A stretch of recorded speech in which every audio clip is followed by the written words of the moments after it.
At one point, Amy Schumer wasn't just a comedian, she was a cultural phenomenon. I mean, she was selling out arenas, starring in huge movies, and really defining this brand of bold, unapologetic comedy. But then it felt like almost overnight, she went from being this beloved icon to one of the most controversial people in comedy. So, what happened? This is the story of that meteoric rise and the series of missteps that may have led to the downfall. To really get a sense of just how big she was, let's start with a number: $13 million. Yeah, that's what Netflix reportedly paid her for just one comedy special back in 2017. A deal like that puts you in the absolute stratosphere with comedians like Dave Chappelle and Chris Rock. It was a massive statement of her star power. And yet, that $13 million special was an absolute bomb with audiences. It got buried under literally thousands of one-star reviews. So that's the real question, right? How does a comedian at the very peak of her powers, with a monster payday, release something that just completely fails to connect? To figure that out, we've got to go back to the beginning of her journey. Before all the controversy, Amy Schumer's rise was, well, it was insane. She started out grinding in the tough New York stand-up clubs, but her style, super sharp, totally unfiltered, it just made her stand out immediately. It was pretty clear she was on a rocket ship to the top. And it all happened so fast. In 2007, she gets her first big national break on Last Comic Standing. Then, in 2011, her set at the Charlie Sheen roast just blew everyone away. She became a viral star overnight. A couple years later, her show Inside Amy Schumer was a massive Emmy-winning hit. She was seen as this vital feminist voice. And then in 2015, Trainwreck makes her a legitimate movie star. In less than 10 years, she was one of the biggest names in comedy. Period. But it was right there at that absolute peak in 2015 that we started to see the first real cracks forming. The very same say-anything attitude that made her a star was about to become the thing that started to turn the tide against her. And it really began with accusations of racism. This quote from a 2015 Guardian article was a real turning point. The article was celebrating her success, but it also called out this pattern of jokes that relied on some pretty lazy racial stereotypes. And for a lot of people, that just didn't square with the progressive, smart image she'd built for herself. Now, instead of maybe taking a moment to reflect on that criticism, she just went on the attack. She posted this on Twitter basically saying, "I'm a comedian, it's just a joke, and it's funny." For a lot of people, that response was even more telling than the jokes themselves. It showed what would become a recurring theme, an unwillingness to even consider criticism. All right, so shortly after that, a totally different and, in the comedy world, maybe even more serious controversy popped up. See, in stand-up, there's one cardinal sin, one rule you do not break. You do not steal another comedian's jokes. It's the ultimate taboo. And suddenly, Amy Schumer was right in the middle of a huge joke theft scandal. And the reason these accusations got so much traction was because some of the similarities were, well, they were just really hard to ignore. It kicked off when comedian Wendy Lehman pointed out this joke here. Then others came forward, and soon this compilation video went viral, putting her jokes side by side with material from legendary comics. And the parallels were, for a lot of people, just a little too close for comfort. Schumer went on a radio show to defend herself, but her defense might have just dug the hole deeper. She flat out denied everything, said she'd never even seen the other comics' material, and then she suggested they were all just jealous of her success.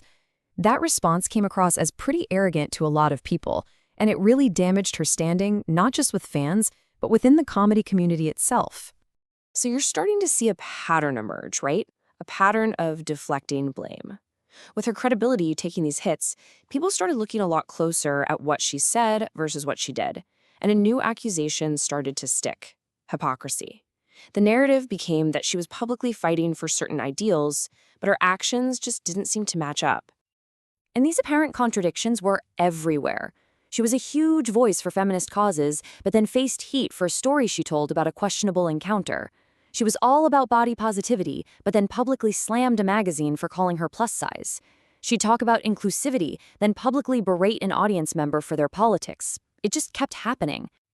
That incident with Glamour magazine is a really great example.